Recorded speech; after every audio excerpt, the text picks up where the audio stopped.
KPBS On Demand is supported by Latino Legacy Foundation, presenting their Storyteller series, Reach for the Stars with Ellen Ochoa, the first Latina astronaut. Welcome Serenade by the all-female mariachi Amapolas, Sunday, June 29th. More at latinolegacyfoundation.org.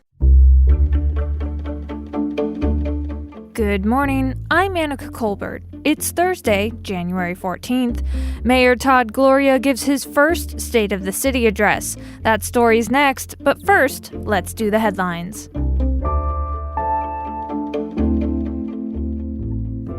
San Diego County public health officials reported more than 3,200 new coronavirus cases on Wednesday and 54 additional deaths. The state of California today authorized immediate access to COVID-19 vaccines for all residents aged 65 and older. That's following new guidance from the federal government.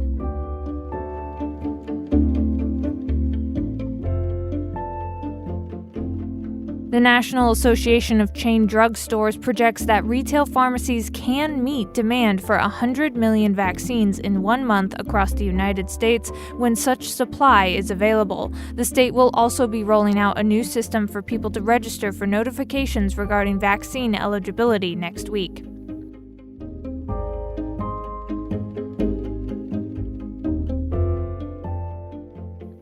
On Wednesday, the San Diego Foundation pledged $300,000 in COVID-19 relief funding for small businesses in Black, Latino, and Asian communities.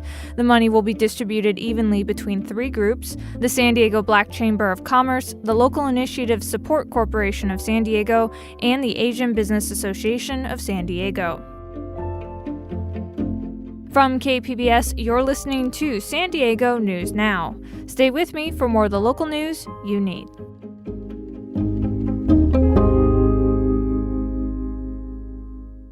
KPBS On Demand is supported by Latino Legacy Foundation, presenting their Storyteller series, Reach for the Stars with Ellen Ochoa, the first Latina astronaut. Welcome Serenade by the all-female mariachi Amapolas, Sunday, June 29th. More at latinolegacyfoundation.org.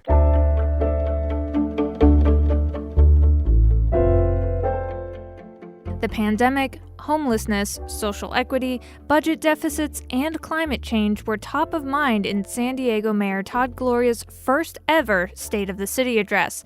The speech was jam-packed, full of proposals for tackling the various issues he laid out. He spoke at the library at San Isidro. Here are some of the highlights. My first executive order was to protect our hospital system and save lives. We need to hold accountable those who choose to blatantly and egregiously defy public health orders. The arrival of vaccines has given great hope, but the reality is that it's going to be months before we can possibly let our guards down. Behind the ribbon cuttings and news conferences, the city faced structural budget deficits.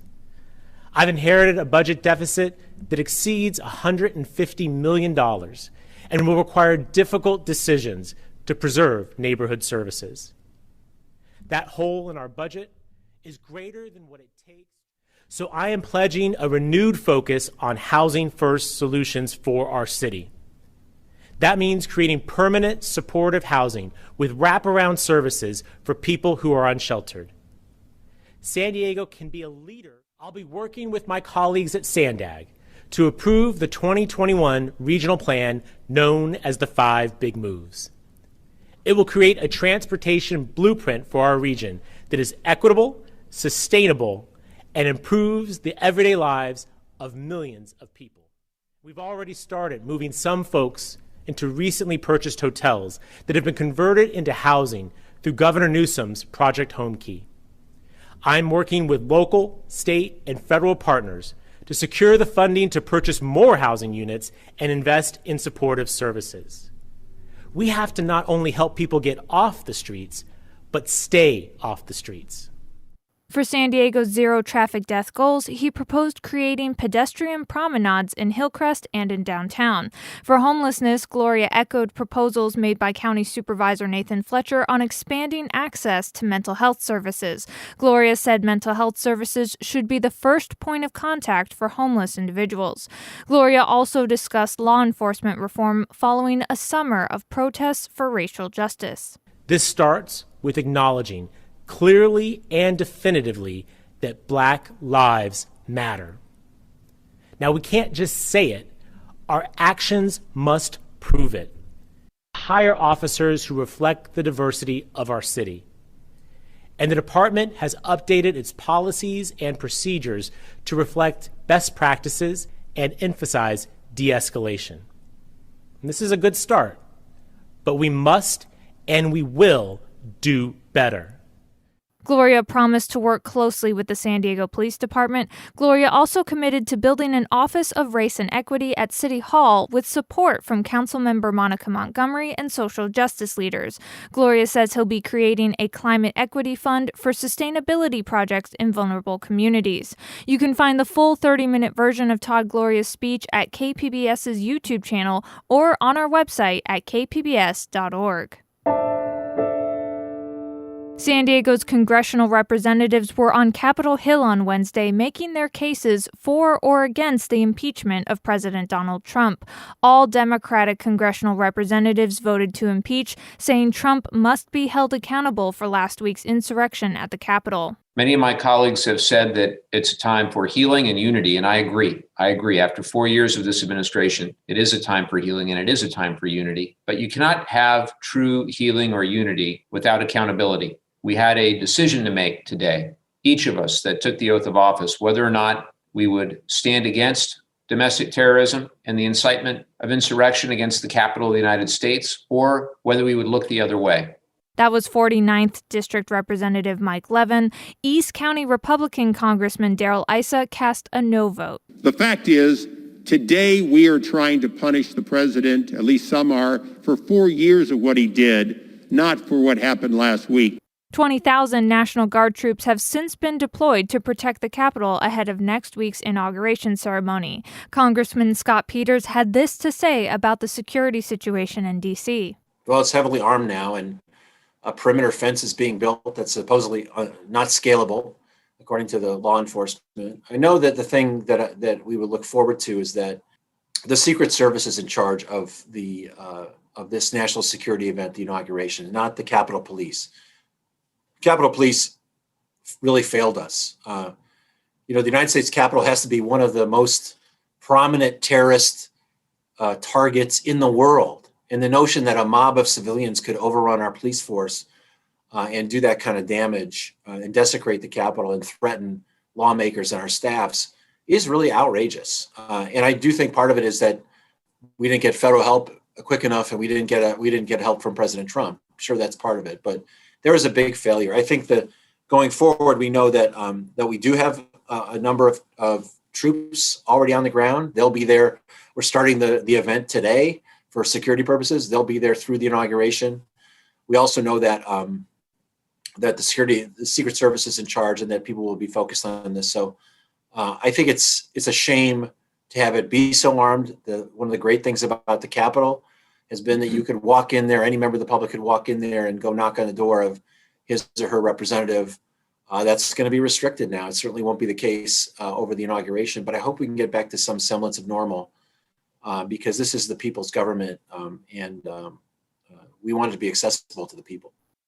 In San Diego County, top state and federal prosecutors warned that any violence within the county related to inauguration-related protests would result in prosecution. It was a joint statement from San Diego County District Attorney Summer Stephan and U.S. Attorney Robert Brewer. The statement followed an FBI warning that armed protests were being planned at state capitals across the country for Inauguration Day.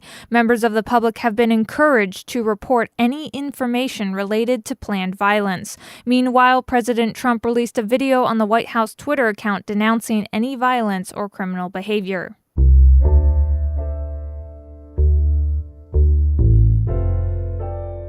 This week, Uber and Lyft drivers, along with labor unions, filed a lawsuit in California's Supreme Court challenging the constitutionality of Proposition 22, which allows some gig companies to not give drivers the same benefits as employees.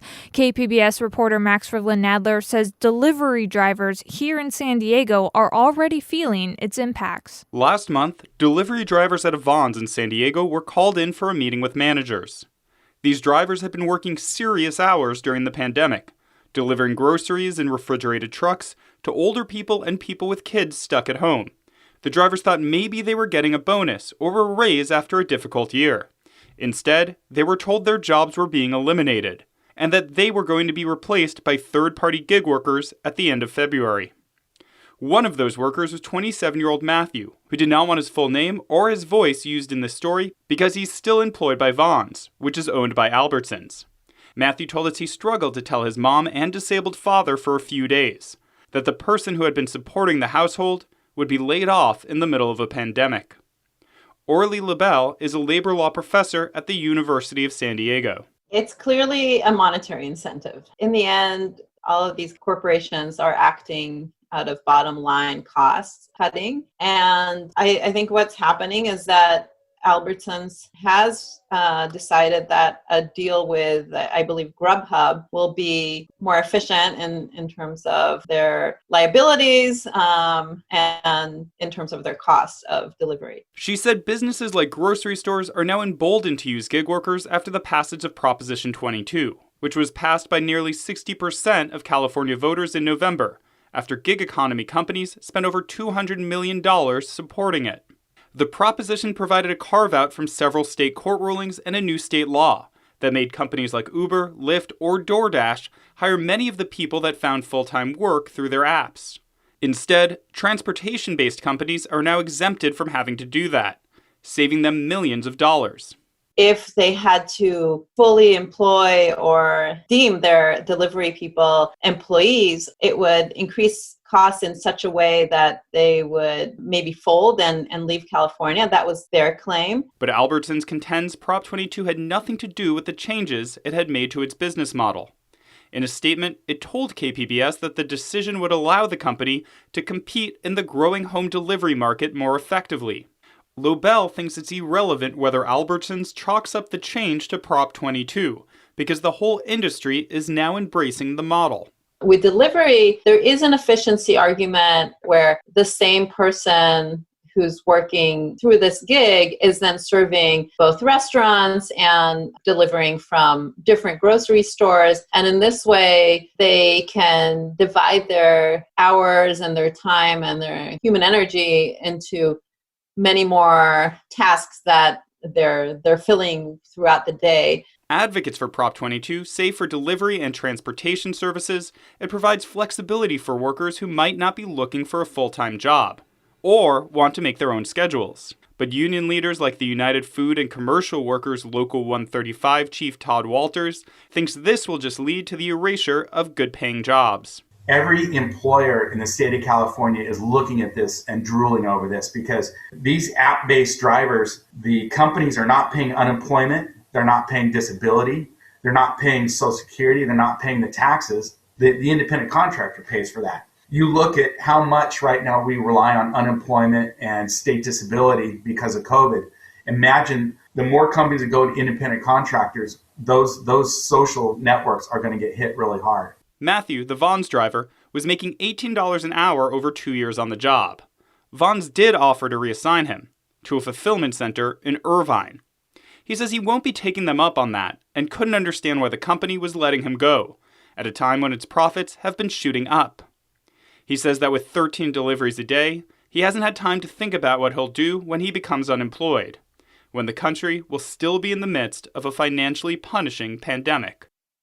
That story from KPBS reporter Max Rivlin-Nadler. And coming up, a few weeks ago, KPBS brought you the data of coronavirus community outbreaks per zip code. Well, what happened with that data and what's to come? That's up next, just after this break.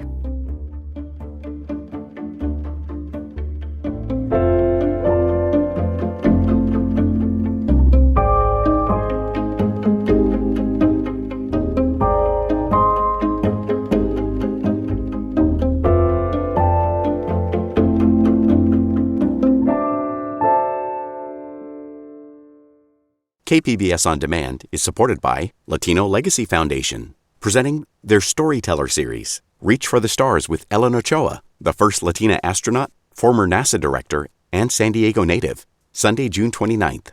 More at latinolegacyfoundation.org.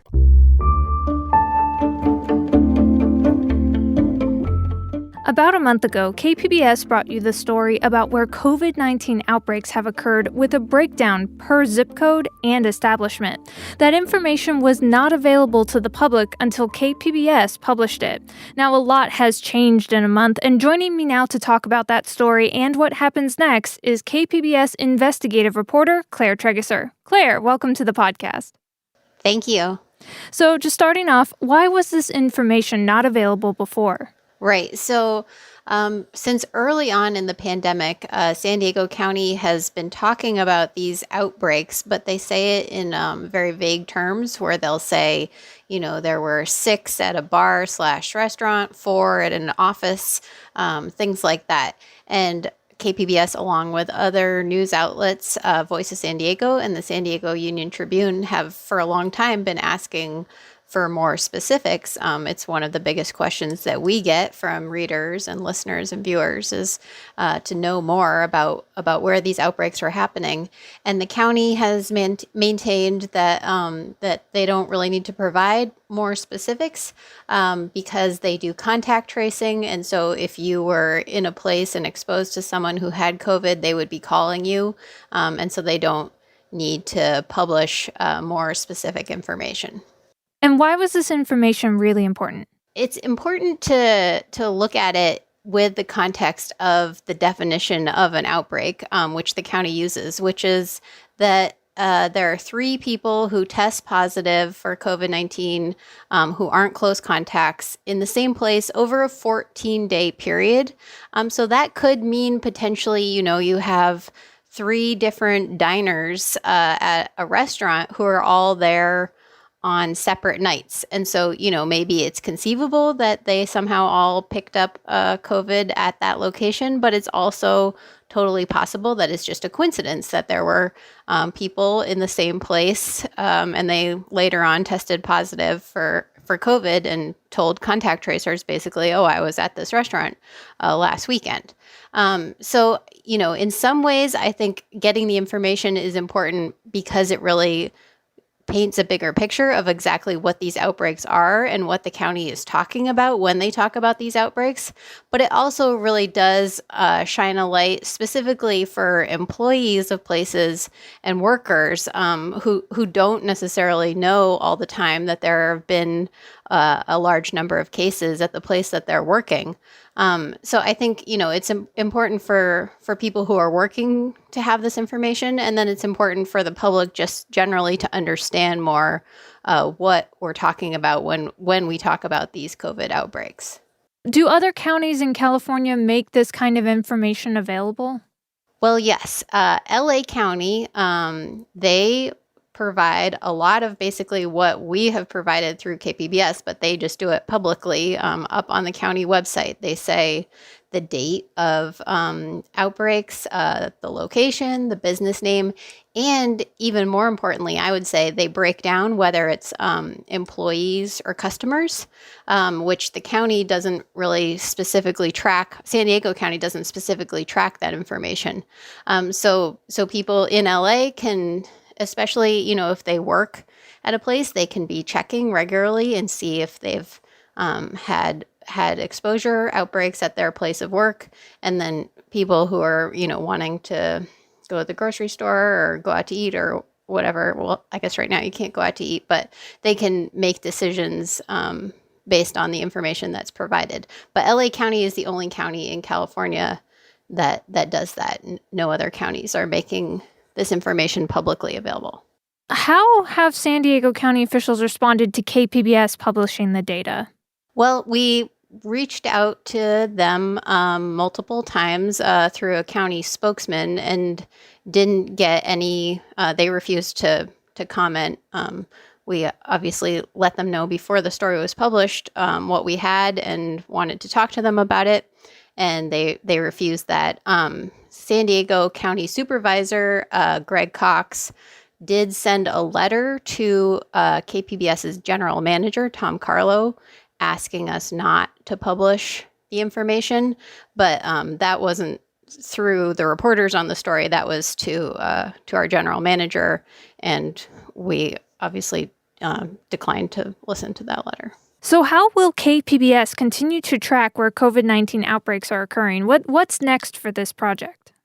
Well, so we have actually sued the county to get them to release this information on a regular basis. And we lost that lawsuit, but we are appealing. So our hope would be that the county will proactively just provide this information or, hand it over to news outlets so that we can continue this kind of analysis that we've done here and see how things changing as we go through, the next 2-3 could be more difficult months here in San Diego County.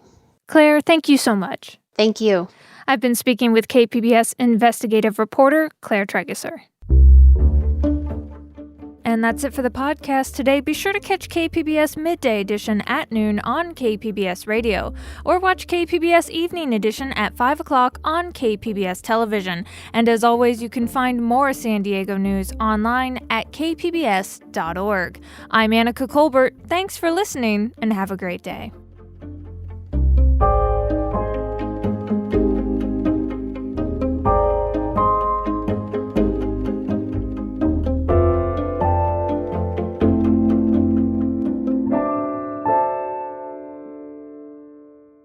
KPBS On Demand is supported by Latino Legacy Foundation, presenting their Storyteller series, Reach for the Stars with Ellen Ochoa, the first Latina astronaut. Welcome Serenade by the all-female mariachi Amapolas, Sunday, June 29th. More at latinolegacyfoundation.org.